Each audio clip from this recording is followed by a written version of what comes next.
सोमवार के दिन यदि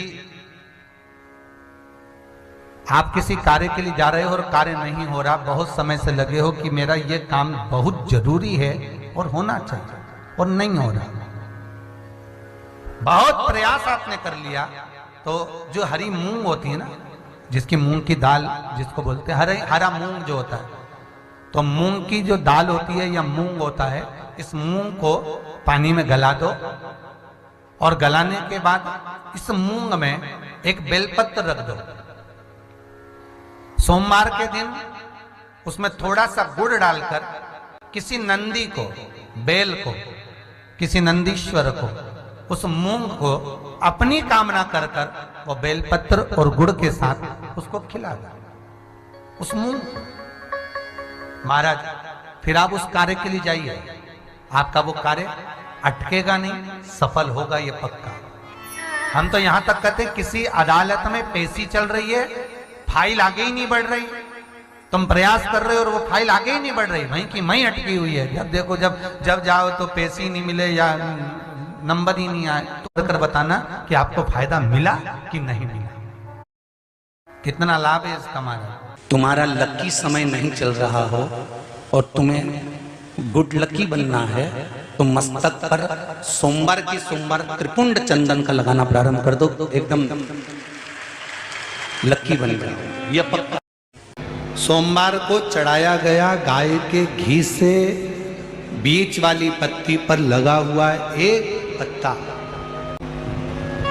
अगर जिंदगी में कोई नशा करने वाला व्यक्ति हो ना, जिसको बहुत दारू का नशा या चिलम का नशा या चरस का नशा या अन्य अन्य नशे, किसी को बहुत नशे ज़्यादा करता हो और कोई नशे से युक्त अगर व्यक्ति है, बहुत नशेला व्यक्ति है, बहुत नशे में डूबने वाला अगर कोई व्यक्ति है, तो शिव महापुराण की कथा तो यहाँ तक कहती है कि बेल पत्र के बीच वाले पत्ते पर, बेल पत्र के अगर बीच वाले पत्ते पर गौ माता का घृत, गाय के दूध से बना हुआ घी अगर बीच वाले पत्ते पर लगाकर शंकर भगवान को समर्पित करा जाए और वही पत्ते को उठाकर, उसी पत्ते को उठाकर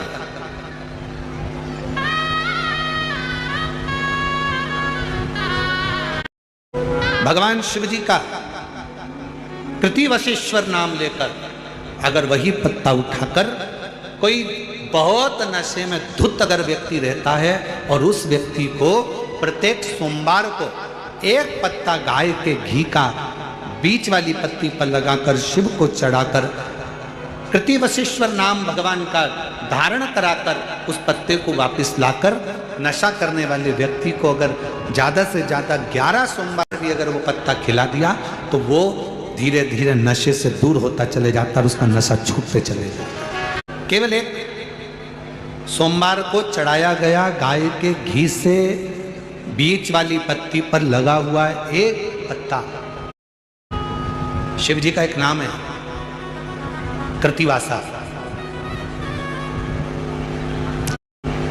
क्या नाम है? जम के बोलो जरा, कृतिवासा। सब बोलो जरा आवाज लगाकर, कृतिवासा। कब पड़ गया था भगवान शंकर का ये नाम?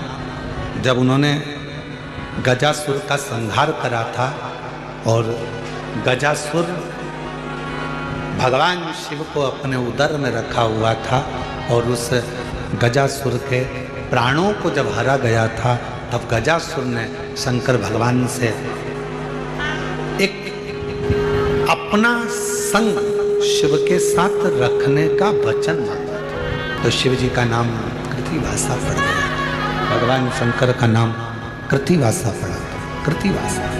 आपका कोई काम अटक रहा है, कोई काम नहीं हो रहा, बहुत परेशान हो गए, बहुत थक गए उस काम के लिए, तो निवेदन करते हैं घी के दिए में काली तिल डालकर सोमवार के दिन शंकर जी के मंदिर के सामने तुम रुका जी का नाम लेकर दिया लगाकर, जिस काम को तुमने दुनिया के आगे कहकर देख लिया, कर देख लिया, नहीं हुआ, उस कार्य को एक बार दिया लगाकर निवेदन कर कर फिर जाकर देखना, काम आगे बढ़कर ही रहेगा, छूटेगा नहीं। भोजन करते समय थाली में बाल आ जाए।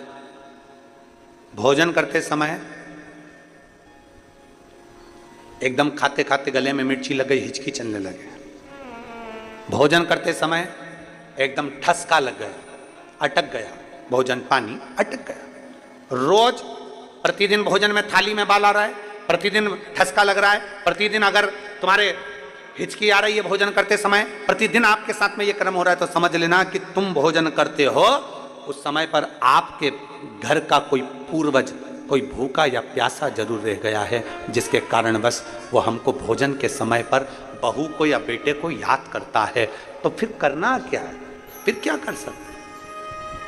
हिचकी आ रही है, भले मिर्ची खा ली, मिर्ची ना खा तो भी हिचकी आ गई, ठसका लग गया भोजन करते समय, और रोज लग रहा है, हर 2 दिन में, हर 3 दिन में ठसका आ जाता है। भोजन करते समय हर 3 दिन में थाली में बाल आ जाता है। भोजन करते समय हर 2-3 दिन में थाली में बाल पड़ा हो जाता है। हर भोजन करते समय हमारे को कुछ ना कुछ हिचकी चलने लगती है। हर 2-3 दिन में अगर ये क्रम हो रहा है तो समझ लो हमारा कोई पूर्वज, हमारा कोई पितृ, हमारे घर का कोई पूर्वज जो है कि नहीं है, वो हमारे को कहीं ना कहीं से भूखा है और भोजन का भाग मांग रहा है। फिर एक प्रयास करके देखो, फिर एक प्रैक्टिकल करके देखो, फिर एक प्रयास करें।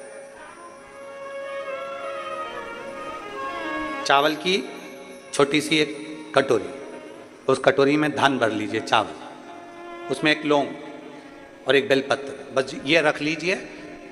जो हंडा होता है घर में, पानी का मटका होता है, पितरों का जो स्थान होता है जहाँ पानी पीते हैं अपन, मटका, हंडा, टंकी, बाल्टी, जो भी हो। आजकल तो लोग आरओ लगा लिए हैं, तो नीचे भी तुम मटका रखते होगे, हंडा रखते होगे, टंकी रखते होगे, उसी के पास में वो कटोरी रख दीजिए।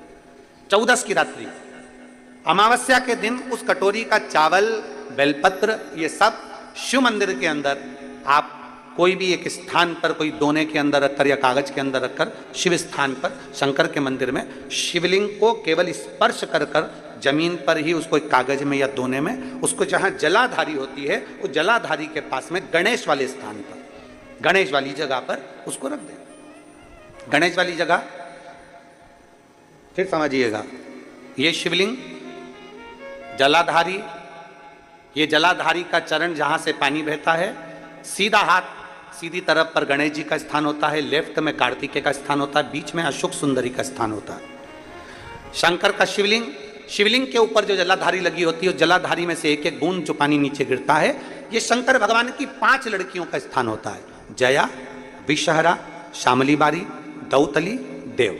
शंकर जी की 6ठे नंबर की लड़की का स्थान बीच में होता है, जिसका नाम है अशोक सुंदरी। ऐसा स्थान, और ये पार्वती जी का हस्तकमल हो गया, शंकर का स्थान हो गया। तो जब हम वो अन्न रखते हैं, जब हम चावल और एक बेलपत्र और एक लौंग जो रखते हैं, वो हम गणेश जी वाले स्थान के साइड में रखते हैं, नीचे की ओर रखते हैं उसके स्थान। कई लोग एक प्रश्न करते हैं, गुरुजी आज सावन की शिवरात्रि, हम रात्रि को पूजन करेंगे 7 बजे शाम को ऑनलाइन, तो हम मट्टी के शंकर जी बना रहे हैं, तो क्या हम नंदी बनाएं? हम शंकर जी बना रहे हैं तो क्या हम गणेश जी बनाएं? नहीं, केवल शंकर भगवान का शिवलिंग बनाइए, बड़े प्रेम से जलाधारी बनाइए। हमने पहले भी कहा कि इसमें सारे देव अपने आप विराजमान हैं। आप जब अभिषेक करेंगे तो उसमें सब देवों का अभिषेक अपने आप हो।